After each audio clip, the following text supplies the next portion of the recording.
Sebelumnya kalian subscribe dulu channel ini agar kalian tidak ketinggalan video terbaru dari channel kami.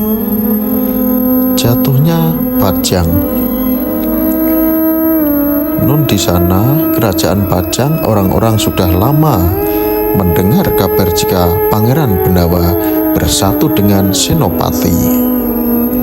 Mereka sekarang sudah mesanggrah di dusun Weru, mau menyerang Pajang. Orang-orang tadi banyak yang berbalik bersama ikat pemimpin mereka yang lama, yaitu Pangeran Benawa. Sedang yang masih di Pajang tinggal Balabawan dari Demak saja. Senopati ing Alaga serta Pangeran Benawa setelah melihat bala dari Pajang, banyak yang terbalik. Begitu senang hatinya, yakin akan mudah menggempur negara di Pajang. Adimas, berhubung bala di Pajang sudah banyak takluk serta prajurit sudah banyak, besok-besok marilah segera berangkat memukul Pajang. Dimas memimpin taklukan bala dari Pajang lewat pintu gerbang kota sebelah timur. Saya bersama orang-orang Mataram lewat pintu gerbang kota sebelah barat. Demikian ajakan Senopati kepada Pangeran Benawa. Pagi harinya lalu berangkat, bala pasukan dibagi dua. Senjata dan bendera berwarna-warni, sungguh asri jika dipandang mata. Adapun Adipati Demak yang meraja di Pajang juga sudah tahu akan dilakahi oleh Pangeran Benawa bersama Senopati. Adipati Demak lalu memerintahkan kepada balanya serta budak-budak belian, "Hai abdi saya, budak-budak belian semua orang Bali, Makassar, kalian harus berhati-hati. Kalian akan saya adu perang dengan Senopati. Semua cemas dan selaka milikku. Buatlah peluru, sebab Senopati sudah tersohor pemberani serta kuat dan seluruh balanya juga demikian. Mereka kebal dengan senjata tajam. Tapi jika kalian tembak dengan peluru dari emas, mesti akan tewas. Dan ingat, di dalam pertempuran besok jangan sampai ada berkhianat. Jika itu terjadi, kalian aku bunuh sendiri. Sebab kalian sudah saya beli." Budak-budak belian menyatakan kesediaan. Mereka lalu masuk ke Balunawarti, benteng keraton. Sementara orang-orang bawaan dari Demak juga sudah siap di pelataran benteng. Mereka telah menyiapkan senjata dan tombak serta toa. Tidak lama kemudian barisan Senopati sudah tiba dari barat. Kedatangan mereka disambut dengan berbondong-bondong, tembakan peluru bagaikan gerimis. Tetapi Senopati dan bala tidak ada yang tembus peluru. Tidak ada ketakutan. Senopati naik kuda berbulu kuning keemasan bernama Bratayuda. Setelah kena tembakan, tidak tembus peluru, menempel pada tubuh kuda. Jika dilihat seperti berbulu kelabu, dan yang jatuh pada Senopati dan menempel di denda. Jika dilihat nampak seperti perada.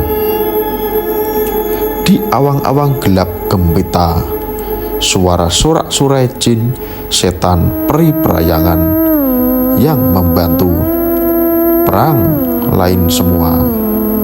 jangan bersemangat.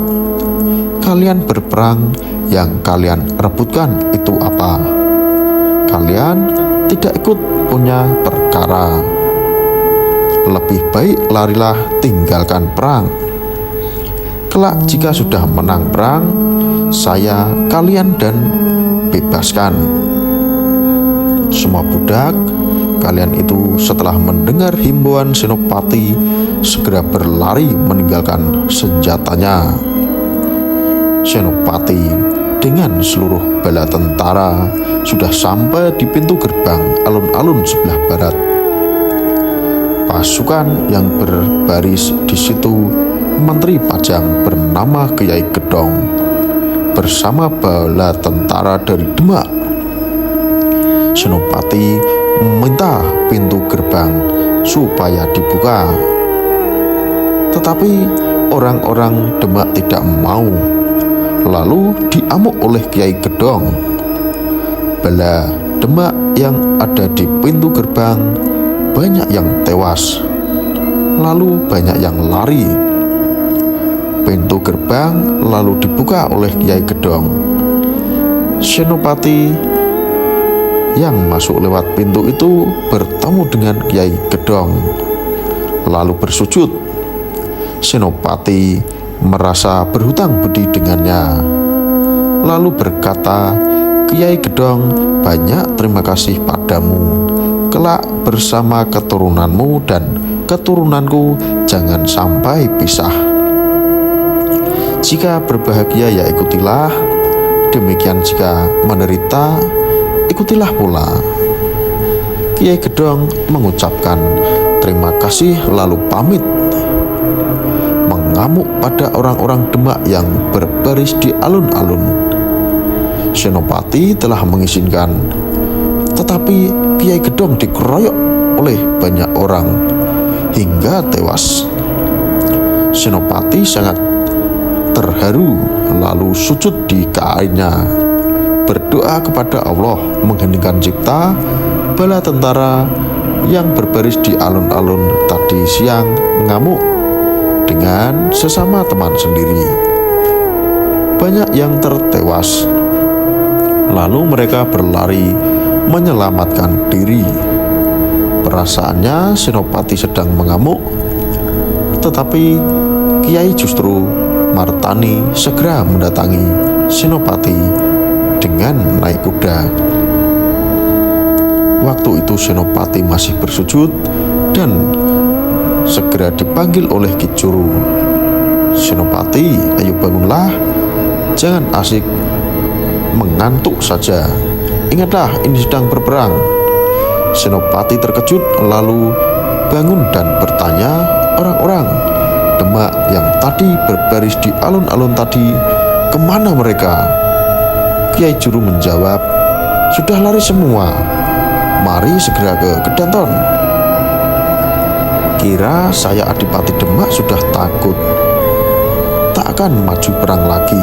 Senopati lalu segera turun dari kudanya, berjalan masuk ke Danton. Ki Juru bertanya, mengapa kamu turun dari gedungmu? Kan lebih baik naik kuda saja. Senopati menjawab, saya turun sebab di Palgelaran dan di setting itu bekas tempat Kanjeng Sultan almarhum. Ki Juru ikut turun dari kudanya. Mereka sudah sampai di kori pintu pertama. Istri Adipati Demak, anak putri Sultan Pajang, segera menyambutnya serta bersujud di kaki Senopati, berkata sambil menangis, Kakang Senopati adikmu, suami saya jangan dibunuh. Senopati setelah melihat serta mendengar kata-kata adiknya, tiba hatinya, lalu berkata, Yayi, sudah diambillah, jangan menangis. Suamimu tidak akan saya bunuh, hanya saya buat jera saja, sebab ia menjadi raja di Pajang ini tidak benar. Jika suamimu sudah merasa kalah, ajaklah ke Setinggil. dan ikatlah sebagai tanda kalah perang melawan aku. Senopati lalu ke Setinggil, duduk bersama dengan Ki Juru Martani. Pangeran Benawa beserta balanya juga sudah ke Setinggil. Sedang istri Adipati Demak tadi masuk ke Kedanton. Adipati Demak sudah diikat dengan kain cindi, lalu dibawa ke Setinggil diiringi para putra dan para selirnya. Banyak sekali duduk menunduk di depan Senopati dan Pangeran Benawa. Senopati berkata kepada Adipati Demak, "Adipati Demak Keraton Pajang ini bukan warisanmu. Orang yang punya hak